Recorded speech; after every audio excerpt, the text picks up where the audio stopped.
Welcome back. This is UPfront. My name is Raymond Aqua. Today we are interrogating the BOST saga, the second major saga in less than 2 years that has rocked this particular institution. My guest today is from the Mines and Energy Committee of Parliament, and of course, he's worked in the Energy Ministry in times past in the previous government. He's also the Member of Parliament for Bongo and Honorable Edward Bauer. There's a middle name. Honorable Edward Abambiri Bauer. You know, I've heard Agambiri. No, it's Abambiri. This one is Abam. It's B, not G. That's interesting. I hope you're doing well. I'm doing great. Well, let's start on this particular note. And I did hear the minority say we need to probe this particular issue. Of course, it looks like the minority is not very impressed with the conduct of the current leadership of BOST. And you have consistently raised questions with the conduct of BOST. From what is currently transpiring, what do you know about the latest scandal? What do you believe and not believe about what's happening? Yeah, thank you very much, and good evening to your viewers. And thanks very much for bringing me on your show. This is a very huge platform, so that's a privilege to me, and I really appreciate that. That being said, I think that over the past few weeks, maybe few days, there has been this heated debate in the public space between COPEC and then the BOST over the sale of some amount of crude oil. The truth of the matter is that this is an issue I personally had been following the past month or a month plus. The only reason why I had chosen not to talk so much about it was that I needed one puzzle that I had not gotten, and whether the whole transaction had board approval. And I was following through my own contacts within the sector to see whether the board had approved this transaction or not. But what are the details? In November 2016, BOST procured some parcels of crude from the 10 field in Ghana. Yes, so the crude is from our own field.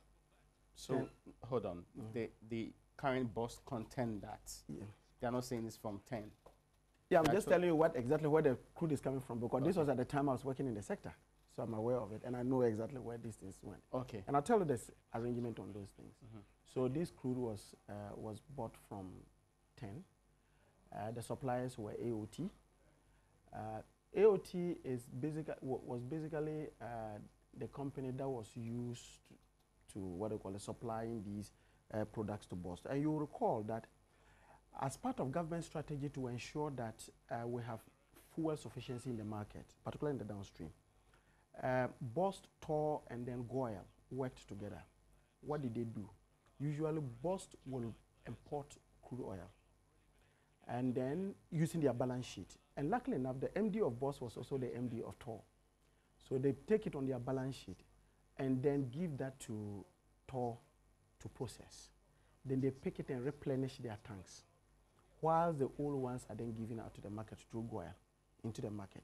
Okay. It was a way of ensuring that we never had shortages. You know, there were certain times you could have a threat from BDCs that says that if you don't pay us our losses, if you don't pay us the indebtedness, we are not going to bring crude, fuel. It was a way of ensuring that we didn't go through that challenge. So this arrangement was one of those arrangements. Indeed, the transaction was purely on open account basis, which simply meant that BOST did not need to raise an LC for that. You know, usually with this petroleum, because of the huge amounts of money, you need to be able to establish an LC so that in case you don't know, they can draw on the LC. So basically, BOST didn't need to do that. But what BOST needed to do on the basis of an open account basis was that you will pay after 120 days. So you have 4 months to pay for this. Then there was a change of government in December after the elections. Yeah. So the current management at one point decided to dispose of this product, the crude. But they disposed of it and discounted every barrel by $2. That is exactly what has been in the public space now. But there are other issues that I think that in the course of all these things we are losing sight of. And that for me is the most serious part. One, you have a situation where BOST decides to dispose of these products. Was there any procurement process done? Because you need a procurement act to come into being. That's the first part. The second part is that you were dealing with an alliances company. The third part is that this company, that the BB Energy, when they took ownership of the product, they didn't pay to BOST. They didn't pay any money to BOST. What they did was that they allowed Tor to process the products. And then when they started lifting the refined products, they started their process of payment. So what it simply meant was that they picked the product, added value to it using Tor, sold it, and then did that. The fourth point I am worried about is that there was already a tolling arrangement between BOST and Tor. Because of that, you remember I told you that they buy the product and give it to Tor to process. And that for this current product, there was BOST had prepaid for the refining the product.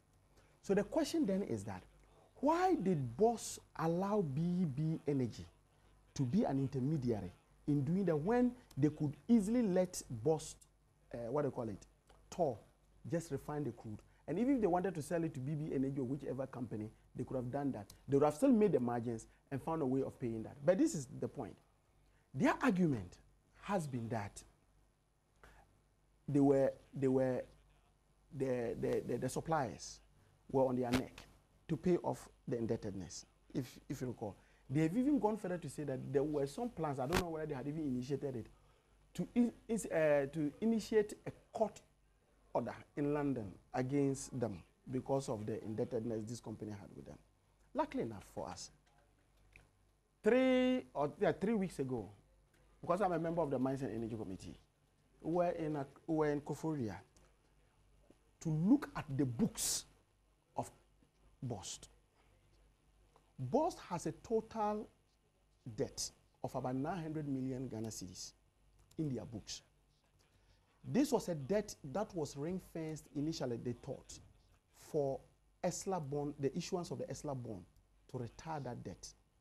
Ministry of Finance decided that instead of using the ESLA bond to retire that debt, the question is that they were going to have a special arrangement to help them retire the debt outside the ESLA bond. So what did they do? Ministry of Energy gave them a total of $210 million in 2 tranches. The first tranche was $100 million. The second tranche was $210 million, giving you $110 million, giving you a total of $210 million. If you convert it, it's roughly around $9 million. Okay. 900 million Ghana cedis to retire the indebtedness of debt. And this was to their suppliers. So the question you ask yourself, when they said that they were under stress to be able to pay for this, which of the debt were they trying to resolve?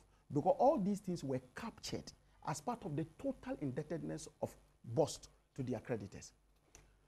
So I tell people that, look, this has the same form, shape of the previous one that happened in June 9th. Why? In June 9th, you had BOST. That was contaminated. Yes, you had BOST, you had Zoop Oil. Yeah. And you had an intermediary body known as Movimpina that just took the product, did not pay for it, sold it to Zoop Oil, picked the money, took up their margins, and gave out the money. In this case, you have BOST, and you have BB Energy, and you have Tor. They pick the product. They don't pay for it. They don't establish any letter of credit, nothing. They go, they refine it at a refinery that BOST had already paid for. Pick up the money, clear off the, their margins, and then pay back BOST. It's the same form. And the question you ask yourself is that, are we learning as a country? Is there anything wrong with that particular procedure? Yes, that's an intermediary. Take off that intermediary, and trust me, you are giving this country about 30 million Ghana cedis. Is there any breach of law in that procedure? A lot, because in the first place, you have a situation where a company that has not been licensed to handle hydrocarbon products is doing that. And this is contrary to which particular provision? It's in the, no, I can't easily, but of course, if you can retrieve that from your listen, that the Act clearly indicates. It was one of. Are you talking about? We're talking about the MPA Act. The MPA Act that regulates the practitioners in the downstream sector, the petroleum downstream sector. And so, if you have a situation where, and that was one of the issues we raised under the initial, I will call it the BOST scandal 1. That when we raised the issue, when we spoke about the fact that you had a company that did not have a license to handle hydrocarbon products, then in this case, you have the same situation that is happening. To be fair, the response is that BB Energy did not require any license in this case. And that is why that those of you who are making that particular claim have no proper appreciation of the provisions of the law. You cannot justify this provision with specifics to me in this case. I think that when we go on break, I would, because luckily enough, if you go on MPA website, you will see that. Yes. So I will retrieve it for you. You should know this because of your experience in that yes, particular I'm sector. telling you that the law itself is just that the exact. I don't want to quote the exact alien when actually you quote and somebody tells you no, that's not the place. That's why I would definitely want to refer. And by virtue of the fact that we can always refer to documents, we don't have to keep everything in your head. I get your point. But the point I'm just trying to make is that the act itself indicates clearly that to handle hydrocarbon, what do you call it, materials, you will need, in terms of business, you will need a permission. You remember that even when it came to... Even when you're not the one going to refine the, what they call it... No, yes, by virtue, you are trading in it. All that you're doing is virtually transporting from one end to the other. No, you are trading. You are trading. In this case, BB Energy is, quote unquote, buying the product from BOST. And that's trading. And the law indicates clearly that before you can engage in such an exercise, you would need to have a permit. Even you remember in the last one, the June scandal, when it came to the issue of slop and they said you didn't need that, it was later established that you needed a permit from EPA because of the fact that this was something that had the potential of polluting the environment, and you equally needed a permit, but that was based on a guideline EPA itself had done to be able to handle slop, which is just the waste. There was no substantial breach of any law in the country. That's what it concluded on. By who? That's the NPA. That's actually the committee that... Look, which committee? The Energy Ministries Committee. You see, and that is why I'm excited about it. You are not worried of the committee. You know why I'm saying that? Yes. On the 2nd of October, 2017, I filed a question asking the minister about the report. The minister indicated that the report is in existence. We asked that, look, because it was a public interest issue, at least if they were not going to publish the report to the public, they should let Parliament have it. The minister stood in Parliament and spoke to Ghanaians through Parliament that he was going to ensure that this report was brought to Parliament through the Mines and Energy Committee. As I speak to you today, 14th March 2018, we have no report on that. So which report are you referring to? But they came out with a press conference, dictated specifically what has been done and what ought to be done going into the future. Look, and that they were expanding the scope of it because the most important issue has been dealt with. Ray, thanks be to God. Yes. You are somebody who also followed the issue. Certainly. You followed the issue. Yeah. There were a lot of issues that we raised. Issues of licensing, issues of what they call tax, as to whether they had even paid their taxes to the GRA. There were a lot of issues. All that the minister said on that day, if you remember, when he dissolved his first committee, was the fact that look, BOST has, BNI has investigated it, and they have exonerated the BOST MD. Was that the only issue that was there for us to consider? And today, that BNI report, where is it? So indeed, today, earlier in the day, I had given out a statement, and I said that look, BNI and the CI, police CID, and whatever the security agencies should please stay off. And the reason why I made the point that it should stay off is that, yes, BNI has what it takes. It has the capacity to be able to investigate this and find, establish the allegations or otherwise. CID has the ability to do that. But unfortunately, our security agencies, they are allowing themselves to be used by politicians for their own selfish and political Okay, so let me take you to section 11.1 of the licensing requirement for, of course, the MP Act in this particular case, Act 2005, Act 691. It says a person shall not engage in a business or commercial activity in the downstream industry unless that person has been granted a license for the purpose by the board. Is that what you're referencing? Yes, and this is a business, this is a transaction. This is a transaction, so BB Energy needs a permit to be able to operate. And two, details specifically what constitutes the business or commercial activities of the downstream industry. Yes. There are about 8 of them. Yes. Which one are you making reference to? We are looking at the issue of disposable and the buying. So because somebody BOST is selling it and BB Energy is buying. I think if you read there, you will see it. Hold on. I have importation, exportation, re-exportation, shipment, transportation, processing, refining, storage, distribution, marketing and sale. Which one falls under the scope you're Look talking at about? this. In the first place, you had, what's the name? BOST.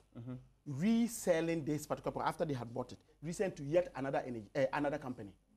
You had them go to... You are talking about BB, not BOST. No, we're talking BB. Yes. BB Energy. BB Energy bought it. BB Energy bought it. If you look at in terms of the fact that they had to take them from in-tanks and move them from point A to point B, you had a situation where they had to allow... Forgive me, I've not seen the purchase here. All of the examples of importation, exportation, re-exportation, shipment, transportation, processing, refining, storage, distribution, marketing, sales. You have BB None Energy. of them You have includes BB. purchasing. No, you have BB Energy. Yes. Refining this thing using TOR's facilities. This product is for BB Energy. It's, Was for it example, refined by TOR or BB Energy? Let me give you a typical example. Yes, but what specifically? Yeah. Was it refined by TOR or BB Energy? No, it was refined by TOR under the instructions of BB Energy. Was TOR paid to do the job? Excuse me? Was TOR paid to do the job of refining this product? Yes. TOR was paid to do that job. And that's the point I said, that there was a prepaid arrangement that was neglected. It's one of the losses we are talking about. So you cannot in any way, and I think that the bulk distribution company, the chamber of petroleum consumers, right? No, the chamber of bulk oil distributors. Yes. The CEO came out and indicated that per the particular business that BB Energy engaged with BOST, they needed a license. Because I'm still unclear in my mind where the business you're talking about falls in this particular The business is the fact that, look, in the because first you said purchasing from BOST. Yes. But there's no part of it that says purchasing is part of the You have marketing there, don't you? Yes. You have marketing there. So what is marketing is virtually selling. Are you buying to use marketing? Currently, as we speak. Yes. As we speak. That's the point I made. BOST marketing does not take just a question of only selling. You buy and you sell. There are two activities in that. I see. There's marketing there. Besides that, you have BB Energy having made TOR to refine this particular product. They sell off the refined one and pay what they call BOST. And that's why I said, why would BOST itself, based on their pre-arranged business that they had with TOR, why didn't they just allow TOR to refine the product? Then they can sell it to whichever company they want to sell at a higher price, because they would have added value and still be able to retire the indebtedness that they had. So what did BOST do wrong in this case? In the first place, so this is what they did. One, they discounted a product that at that time the market rate was around 56%. Is that standard practice? That's not standard. Because you see, again... Has it never happened? No, you can discount when you know, when there are legitimate grounds. You know that, let me tell you what they said. So they you said are saying these are not legitimate grounds? What was the pressure? If it's about the debt, I just gave you that. The Ministry of Finance... They say the good has actually lost some quality in the process, and that there was no way it was going to be maintained. That doesn't make sense. Why doesn't it make sense? It doesn't just make sense. If we're outside, they say those of you who query these matters have no proper appreciation of the industry. I would have used a different thing. When it comes to crude can stay for more than 10, 15, 20 years. It is when it is refined. You are saying that its quality actually does not reduce over a period of time? My brother, I have just said that what they just said, to a very large extent, doesn't make sense. Sorry, I'm asking. So when they describe the whole thing and say that it was a distressed cargo, that's the word they use. Yes, that's it. It was a distressed cargo. We're just saying that with all due respect. They're not speaking to. They should say that to the Marines. But you have not given me any evidence that suggests otherwise. No, it is industry practice that crude can stay over a period of time. And this was bought in 2016, November. And it was disposed of in September 2017. Little below a year. Little below a year. So what was the pressure? But they have never, you see, they tried to make a point and they used the distress, the fact that the cargo was a distressed one as one of the reasons. If you look, one of the main reason they are using is about their indebtedness. The fact that the people were doing. And I'm saying that even with that, their total debt in their books, including this particular cargo, was about 900 million Ghana cedis. This was retired for them by the Ministry of Energy into finance in two tranches. The first tranche was $100 million. The second tranche was $110 million, giving you a total of $210 million, converted into Ghana cedis. When was this payment made? These payments were made somewhere. That was because we met the BOST committee. That was somewhere around January thereabout. And at that time, they had already received the money. When were the payments made? These payments were made, best case scenario, the end of December or the beginning of January, thereabout. But these goods were sold in September, really? Yeah, that's the point I'm making. So I'm saying so it was sold before the payments were made to them? No, so they couldn't have preempted the fact that but you are talking about the debt. Yes. Occasioned by the sale. As of the time they actually, forgive me, but as of the time they actually went into this agreement and decided to sell off this good, they were still owing. Weren't they owing? You see, the point is this. They were owing. Yes. But look, if you look at the debt that they were supposed to retire, that debt itself was captured in the total 900 million debt that Ministry of Finance retired. And I'm saying that as part of our duty, we are supposed to also look at the financials of the SOEs. In that particular thing, the itemized debt profile that we had, the issue of this crude was captured in it in the $900 million. When was the ESLA bond actually issued? The ESLA bond was issued, that was, I think that was just the last quarter of 2016. We're given to understand that it was supposed to be used in clearing energy sector debt, right? Yes. And you are of the considered opinion BOST debt is part of that? No.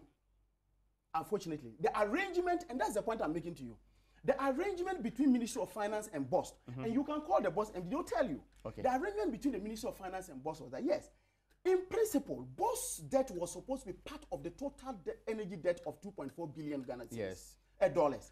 However, Ministry of Finance said that as part of their first tranche of money that was supposed to be given and used in retiring the debt, BOST was not going to be part of that umbrella, that envelope. They were making a special arrangement to pay them, pay off the indebtedness. So Ministry of Finance then decided that, look, the total debt that you had in terms of dollar equivalent was $210 million. So we will pay you this in 2 tranches outside the ESLA bond. So they paid 100 million and paid the second tranche of 110 million. When did they inform BOST they were going to make the payment? Are you aware? When you say when did they inform them that they were going to make the payment? Yes. It was part of the pre-arrangement even for the what do you call it? The SOEs that were going to benefit from the first tranche. As we speak now, there are some companies that have not been. If you take VRA, VRA has not gotten. If you take BUI has not gotten any dime. So they had made those arrangements. But BOST case had did that. Their debtors were on them. And at the time they were on them, Ministry of Finance said, look, let's look at your books. So these are the things. How much is it? It's about 900 million Ghana cedis. Fine. How do we do it? Let's retire this debt. We'll do it in 2 tranches. We'll give you $100 million. We'll give you 110 in the second day, which they did. So as we speak now, BOST indebtedness to their creditors have all been sorted by the Ministry of Finance. Yes, but my only difficulty with you is that you are still making reference to a point. Listen, BOST did sell this particular product in September, right? Yes. The ESLA bond accruals came in post that particular time, isn't it? Yeah. So why are you still saying that they could have waited for their, what they call it, debt to be settled in other ways? So which debt did they use the money to pay? Because the reason why they said, yes, they told Ghanaians, I'm just looking at the logic of their own conversation. So you are querying what happened to the money they got from... From that, where's the money? From BB Energy. BB Energy. I mean, BOST will be the best person. So that's the point I'm making, is that it doesn't add up. Because if so you look you've at not the been total, told where the money is? I don't need to be told, because I know the total, I know the areas in which if you look at the total debt that they had and their creditors, the list of creditors, it's been captured. So the question that I'm making is that if you were saying that you were selling this at this particular, to retire this indebtedness, so why will Ministry of Finance go ahead to retire yet the same debt? So what has happened to the money? I think BOST will have to answer that question. Your committee, when you met them, had this particular issue come up, and what was their response? And you see, let me tell you one funny thing. By some strange arrangement, this Ministry of Energy has about 15 agencies under them. Yeah. We've met all the agencies in terms of the CEO to come and talk about their financials and everything. We've met about twice or thrice. BOST, we've met about twice or thrice. There's no single occasion that Mr. Afrobin has appeared. And every time he finds a reason not to be there. I can't get the connection. You get the connection I'm just trying to make is that I'm asking a specific question. And I'm come to make, My and I'm question, giving you yes, I'll tell you the connection. Just the seriousness of even the entity towards the role of Parliament. That being said, you will recall that today the chairman of the Mines and Energy Committee, Emmanuel Jenfi, Honorable, had indicated that we were going to call them back because Yes. we needed to probe into this. Yeah. Because, you see, the committee does not just get up and probe into anything because somebody has said it. It is when we know that at least there is a case to investigate. The last And time by you met them, yeah. had they made these payments? As in, had they been paid the debt in this case? That's the point I'm making. They had yes. been paid. Yes. The last time you met them, had they sold this product to 1.8 million barrels? They had sold it. And why didn't you ask for the detail in that case? The question is this. Remember that I had indicated to you that we asked, the CEO himself was not there. Mm-hmm. We had asked very simple questions as to whether these things had been disposed of. They said yes. Yeah. There were a few questions they could not answer directly because they said they were not privy to it. Did they tell how much was actually used in selling of this product? No. They didn't tell the cost. They couldn't So give we us don't that. know. We didn't know that. And that was what triggered my investigations into the case. Sorry, so we are saying that the money that was actually paid or supposed to be paid from BB Energy to the government of the Republic of Ghana through BOST has not been captured in our accounts. Is that what you're saying? Not that I'm aware of.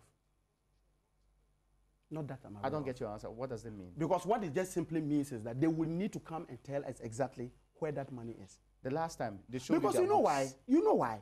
Because BB Energy itself was not paying them when they took the money. They didn't pay. They didn't pay the money to government. That's the point I'm making. So are you saying that currently we've not been paid the so money? So now from you know BB what Energy? they have done? You know what they have done? Yeah. As and when they process the product and they leave the product and dispose of it, they then pay BOST. I'm confused. Are you saying that? Have to be confused. Have you said that BB Energy has not paid a PESWA since you met them? I didn't say they have not paid a PESWA. As of the time you met them again, as in BOST, had they paid something? No. Nothing. Not from the books they had presented to us. Were they expected to have paid something? Oh, be patient. What they had captured was a list of their creditors. Mm-hmm. I get the point. I get your point. And the total amount, the cumulative figure in terms of the debt. All right. I get it. Now, you have a situation where they say transaction has been captured as part of the debt that Minister of Finance decided to retire. Per the boss' own communication to us in terms of when this issue came up, was that they had to do this because they needed it to retire the indebtedness they had to AOT and other partners. Mm-hmm. I said it doesn't add up because that had been dealt with by a different entity. I get your point. So you get that. But I'm interested in following the money.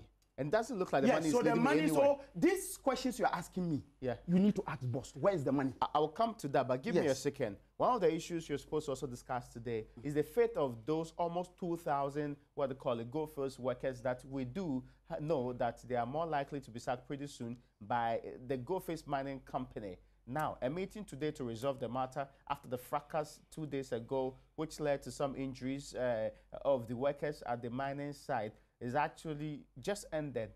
We do know that the man who was supposed to broker the peace is the government spokesperson on social services. He's on the line with us. Richard Asante-Eboy, you're welcome. Thank you very much. I think the government spokesperson on infrastructure. Okay, well, I get your point. Go ahead with the interview and just clarify the issues. Okay, yes, for infrastructure. Let me clarify this particular point quickly. As we know it to be, has there been a resolution after today's meeting? And what's the resolution? Thank you very much, my brother. I think what government, through the Minister of Employment and Labour Relations, did was to bring the workers or the leadership of the Ghana Workers, Ghana Mines Workers Union, and also that of Goldfields leadership and their legal team, and the minister and his team together to see how we can bring solution to this impasse. And the final analysis, what we're able to arrive at is that as it stands now, we know that the workers presented their case before the court before we can continue with any sort of meaningful discretionary conclusion that the matters ought to be brought from court. And we can look at how we can address the various difficulties that workers were raising issues about. At the end of the day, what government interest in this matter has to do with making sure that the workers are protected and also the investors, their interests are also well taken care of. You're looking at the issues and the various matters that came before the team. The team realized that through the discussion with the workers union, that indeed in the initial analysis, the understanding they reached, the workers went and literally breached some few things in terms of their conduct, which they apologized to whatever discussion that they will have in terms of strike action and other things that they will agree on a particular principle, nobody will go forward and go and cause any mayhem. They apologize profusely to the minister and also to the team that they are not going to do that. They equally raise issues about the fact that they thought that the officials and the team are treating the workers not fairly, which the minister also advised the leadership of the workers company to look at that and make sure that indeed they stick to the collective bargaining agreement that they all reached before even the court issue came in. So at the end of the day, in the final analysis, what we could arrive at is to make sure that we come out of court and also sit down and discuss the issue and see how we can find a workable solution to the various issues that have been raised by both parties. So what does government consider as a workable solution? One, a reversal of the threat to sack the workers, and two, some form of reinstatement of those who have already been given letters. Is that what you consider to be an amicable solution? I think the court has actually given a judgment on this in terms of the way forward. Remember that the workers went to court wanting to place an injunction on the whole process. Yeah. And the court did not adhere to that particular stance. Yes, but that, forgive me, that's to do with an injunction. I am talking about specifically the substantive matter before the court. The workers have a problem with the whole retrenchment exercise. Are you saying that when they withdraw from the court, you are taking up this particular mantle and making sure that they are not sacked? Is that what you're saying? I think the interest of government is to make sure that the collective bargaining agreements reached between the parties are enforced. Okay, so that I get you. The interest of government.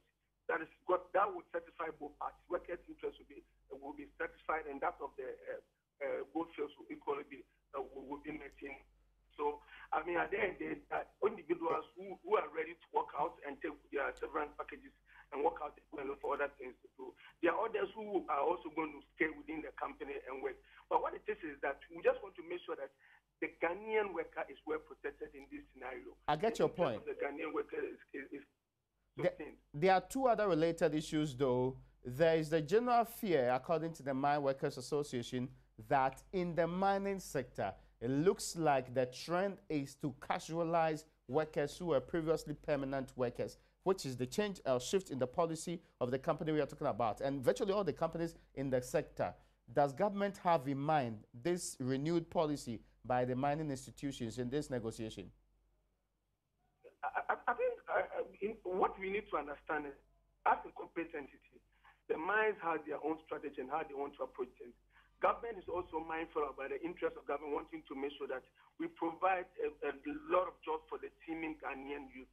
And also those who are already employed, we protect their interest. I get so you. Whatever will be done, the interest of the workers will be well taken care of through the agreement that has been signed earlier on. My final question to you is that this was anticipated sometime 2015, 2016. That's why government had some renewed engagement, which was in an agreement with them. In that, there was a gentleman's handshake that indicated that they were going to make some sacrifice and make some investment into the mining operation. Also, the protection of jobs was considered, at least according to Professor Akila Pasoya. Let me be clear in my mind. Is government going to go back, since it looks like the company has not done these things the way it said it would do them? Is government going to, for example, withdraw the incentives it threw at this company in that direction? I think what I want to say is that at the end of the day, every single agreement that government has gotten itself involved in over the years will be taken into consideration during the discussion. And I'm sorry, whatever has been reached in 2015, 2016, whatever the agreement has been, all those issues were brought before the team of both the workers' union, Richard, also the labor. I get you. Hello? Richard, can you give me a definite answer? Will government still go by this particular agreement, mindful of the fact that what is the evidence on the ground is clearly a breach on the side of Goldfields? I think, you see, in your submission, you talked about gentleman's agreement, which I'm not really privy to. So that's what I'm saying, that if there are any documentary evidence to the fact that previous government had any agreement with Goldfields that seeks to enhance the fortunes of workers. I'm done. Government has been sure that same is implemented. Well, I guess we can end it here. Thank you so much. And when do we get response from you on the final date for resolution of this matter? I think government takes a lot of interest in this whole impasse because we want to make sure that as soon as possible these issues are resolved and the workers' interests are. Sorry, but can you give me a date? Can you give me a date? So I'm sure within the next couple of days or so, you will hear results from this. Couple is 2 days. Are you saying the next 2 days is going to happen? No. Couple could equally mean a month. That's clearly not a couple of days, but I guess we can leave it off here. Thank you so much for joining us there. We spoke on the phone lines to the government spokesperson on infrastructure in the very person of Richard Asante-Yeboah. We are back in the studios here on UPfront in our conversation. We have to quickly wrap up on the energy part and move on to have this particular conversation to do with the mine workers. It's still forcing your terrain as the Mines and Energy Committee. Of course, that's why you join us here. We are concluding on this matter. It looks to me that there are so many unanswered questions. Very, very. And when is Parliament meeting BOST to clarify these issues? I think that the leadership of the committee made of the chairman and the ranking member will definitely work with the clerks to write that. I write formally to them to invite them, but I definitely will not be privy to. No, I will not know sitting here as to when they will get the letter to them. But I know they will do that. But we don't know a date when they're going to come. No, I wouldn't know a date, but at least I know that I'm excited. You guys don't prioritize it? No, like, we prioritize. I mean, this has very serious consequences for the finances for the state. For you to have at least the chairman of the Mines and Energy Committee to indicate that, look, the committee is interested in proving into this. It's a clear for me. It's a good sign for Ghana. Okay. It means that all of us are interested in finding answers to the questions we're all asking. How are we assured that the Energy Ministry will not come up with another committee that seeks to probe this and becomes like the very first incident? Thanks be to God, Ghanaians are very intelligent. They will be able to make their decisions. But their committee will supersede yours. Your committee rarely do not have executive powers to. But unfortunately, we approve budgets for people, and therefore we have a superintendent. That's an end of year. No, you see, we have a superintendent role on SOEs and the executive, and how they spend their money. When push comes to shove, what can you do as a parliamentary committee, mindful of what has happened before? Obviously, the best we can do is just to get answers. If they say they wouldn't give us the answers, Ghanaians are there, because I didn't go to parliament on my own. I went through the kindness of the people of Bongo. They would know that there has been an effort. But it's also pretty clear that you're in the minority, and that majority rules are very actually, in this case, you will realize that both the majority side, made up of the chairman and the ranking, have all at different times expressed their interest in probing into this. For me, it's a good sign for Ghana. My final question to you is that you had BOST respond to virtually all the issues. No, they didn't. They didn't respond to that. They didn't. I had the responses. Why? For me, why they chose to use an intermediary? About whether their answers were satisfactory to you. No. Far from that. Far from satisfactory. Far from satisfactory. Specifically, what didn't you hear? I didn't hear, for example, why they decided to have an intermediary when they could just make BOST at all to refine that. But that's no crime, is it? It's not question, but there's money lost. There's money lost. You have discounted an amount, giving it to somebody, he goes to add value to it, sells it before he comes to pay you. Did they breach any law in the process? Yeah, because of that, in terms of the procurement process, you needed to look at all that. The reason why we have the PPA. I just asking a question. Yes, we have. Yes. But one of the bases, you see, you must. Which specific procurement provision did they breach? Ray, you must always realize that there's always an intention for the enactment of a law. I have no problems with that. So the point is that, for example, between you and me, you are talking about a deal that is almost in the neighborhood of hundreds of, tens of millions. You understand my point? Then you go to do it without, for example, advertising for people to buy. Was it done through sole sourcing? It was done through sole sourcing. So what's the problem? If you went through the procurement process, what's the problem? Because that has not gone through the procurement process, and I want BOST to contradict me. You have evidence to suggest this claim. I say it didn't go through that. That's why I'm asking that question. You are not asking a question. You are making a declarative statement. It didn't go through. It didn't go through it. What's your proof to suggest it didn't? I've just said it is not good, and I want BOST to contradict me. What's your proof to suggest it didn't? I said, Ray, I want BOST to contradict me on this. Merely saying they should contradict you. I said they should contradict me on this. They didn't go through the... Because if they had gone through the PPA, yes. If they had gone through the PPA, one thing that will be very clear is that PPA, in trying to approve this, will ensure that all laws are adhered to. And the law here, is the fact that you are dealing with an unlicensed person. Procurement Authority. Yes. It couldn't have been sole sourcing.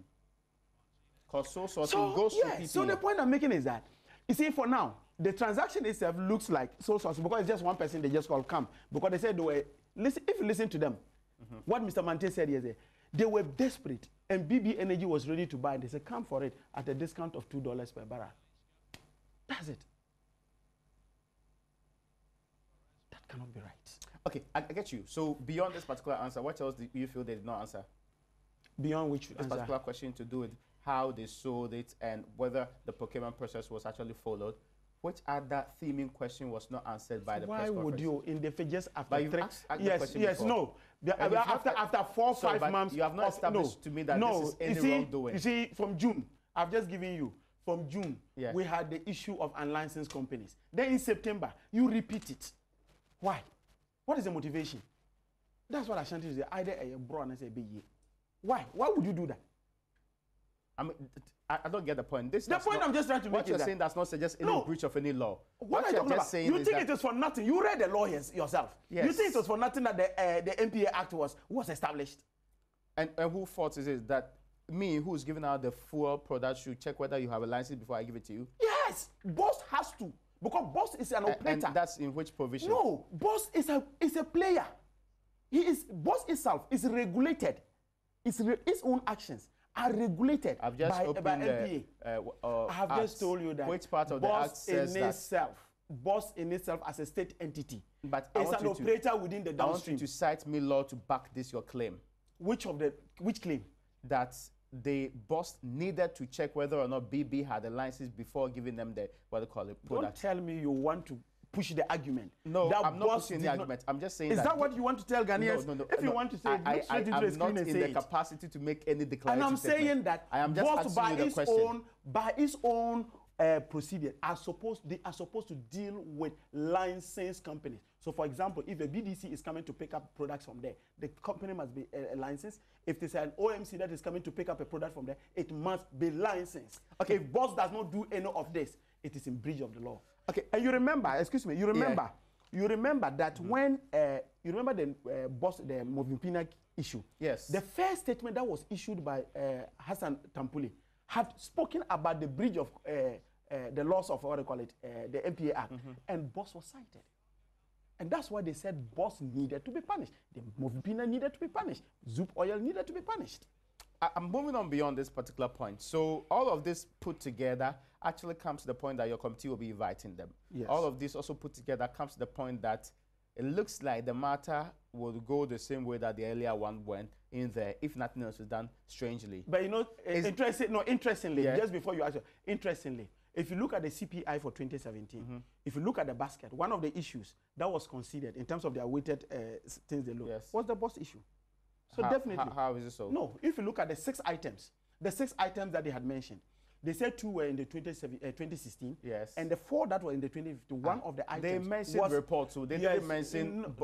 Sorry. The point I'm making is the BOST scandal. CPI considers specific reports. Yes. It is the interpretation of the Ghana Integrity Initiative that brought in the scandals that happened. So am I working with Ghana Integrity Initiative? No.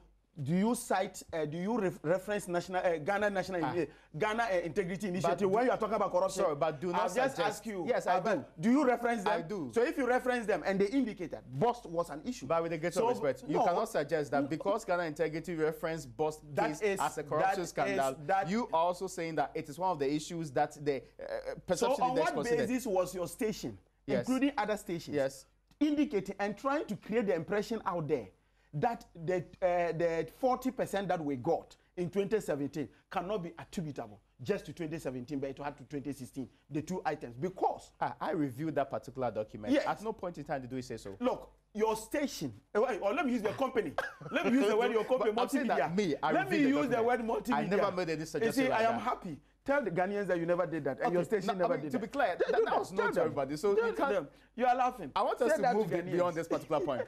I just spoke to the government spokesperson on what they call infrastructure about this particular issue to do with the Goldfields mine. Now, I'm coming from this point. Government in 2016 And I'm actually going to quote Professor Akila Pasoya on this particular issue because he had, from deep within his heart, made a comment about how the arrangement with Goldfields was in bad faith. And to him, unfortunately, we couldn't even abrogate it because we made no commitment on the side of Goldfields. In fact, we gave them virtually free largesse and we didn't bind them to an agreement not to sack these people. They only said they will do what they call it. In fact, they call it non-binding call on them to make provisions or to make investments. Why did the government that you are part of do that? In any case, the agreement was to last 11 good years. Yes, now listen, you see, I think that one of the things we need to do is that the lives of individuals are what we are discussing. And as much as possible, this is about Ghanaian workers against a company that had came to this country to do business. And from all indications, Ghanaian workers have been shortchanged. Indeed, if you look at the issue, at one point or the other, the Ghana Mining Workers Association, or what the association, the union, they met our committee.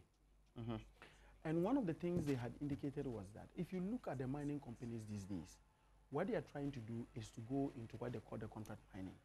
The essence of going into this contract mining, basically, for me, and if you look at the head and tail of it, is profiteering. They want to cut down on their cost of, for example, labor, cost of all other things, and at the same time, ensure that they make the margins. So, and I think you had captured it very well when you indicated that when you have when you sublet this to a third party, in terms of the whole process of contract mining, then these people, quote and unquote, are supposed to now reapply to these particular companies. They are picked and paid very negligible salaries, as it were. And at the end of the day, they are always worse off. Yes, it's true. If you look at this particular agreement, the agreement had in it basis of the fact that both parties were going to be reasonable in the implementation of whatever they had agreed on. One, that the fact that they had some tax incentives up to a tune of about 20 million. Yes. And the whole idea was that this was to ensure that this will be plowed back in terms of their expansion, that will be plowed back in terms of even staff remunerations, that will be plowed back even in terms of CSRs and other things. They were supposed to have done all these things. Unfortunately, this company is not holding a side of the bargain. I think that what we should be doing, and instead of saying that, oh, this was signed, it was signed in 2016, Parliament approved it, and now it became something that we are supposed to be dealing with. I think the primary role of government, as we speak now, is that government must be on the side of the workers. Government must ensure that job security is still made. Why would they want to suddenly resort to contract mining? What has changed? Government must investigate that. In this particular new arrangement, what is the security of tenure for these workers? Government must know that. But is there security of tenure for casual workers? No, so that is the point. So it is on the basis of all these facts. And I think you asked the spokesperson on infrastructure very fundamental questions, because at the end of the day, it is not just about, oh, let's resolve the issue. It's not just about, let's see how do we go there.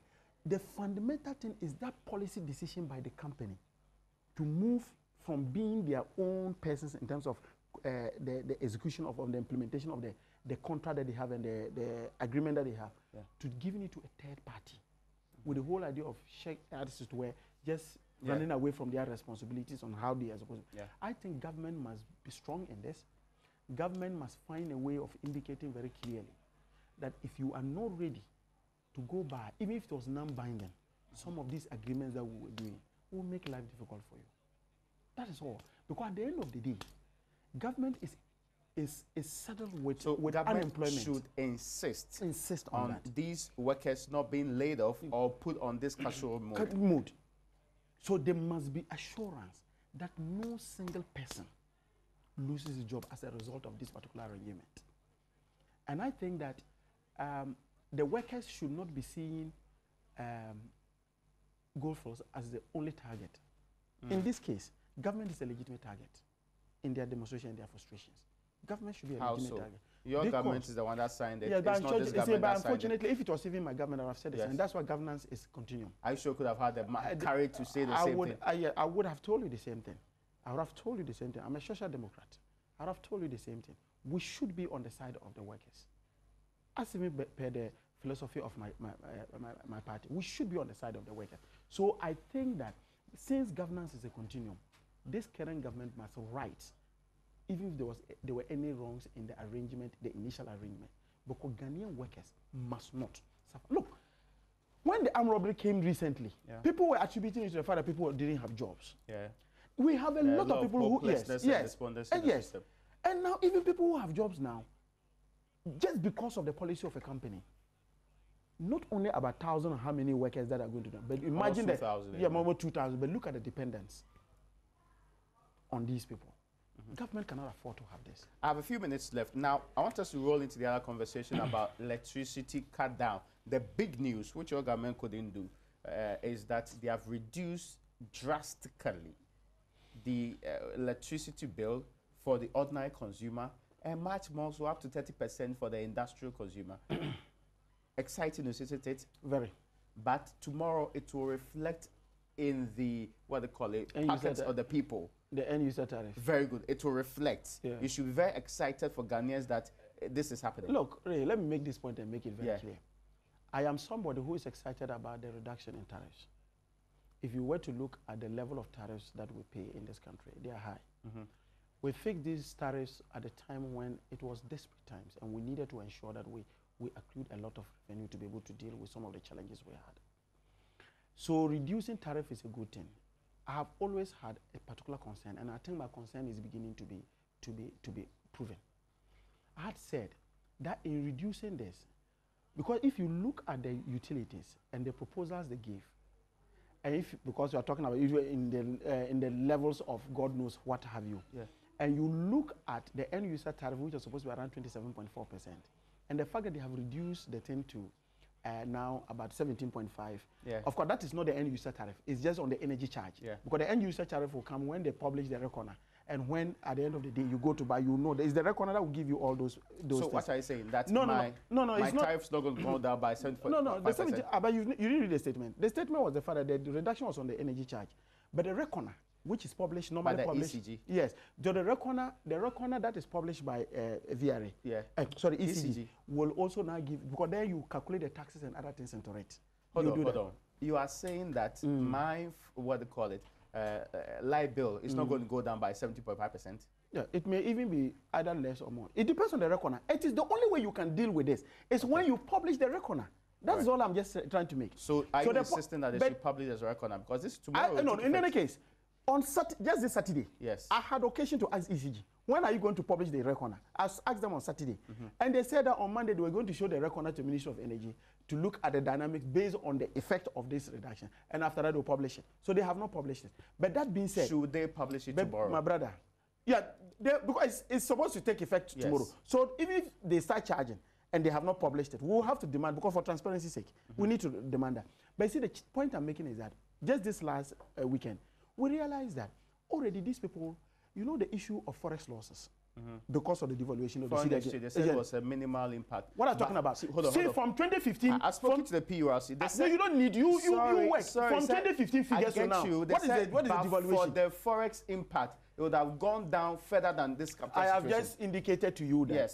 Look, they have not factored in the forex losses. They said they did. No, what they have done, and I'm telling you, if you look at for the generating plan, they have ring-fenced all those losses. Are you talking about PURC? No, I'm talking of PURC and government and whoever. I said, look, this is what it's unfortunate that your time is going away. Yes. Look, they've ring-fenced all the losses that are going to occasion as a result of this reduction, and trying to use ESLA to retire it. And I'm telling you that, look, this is something you should. This is contrary to what the PURC you know, the PURC itself, they are not transparent. We met them on Sunday.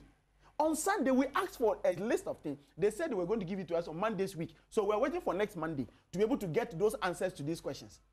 Thank you so much for joining us. The Honorable Edward Bauer is in the Parliament of the Republic of Ghana's Mines and Energy Committee. He's Bongo MP and also former consultant in the Energy Ministry. Folks, that's where we end UPfront for today.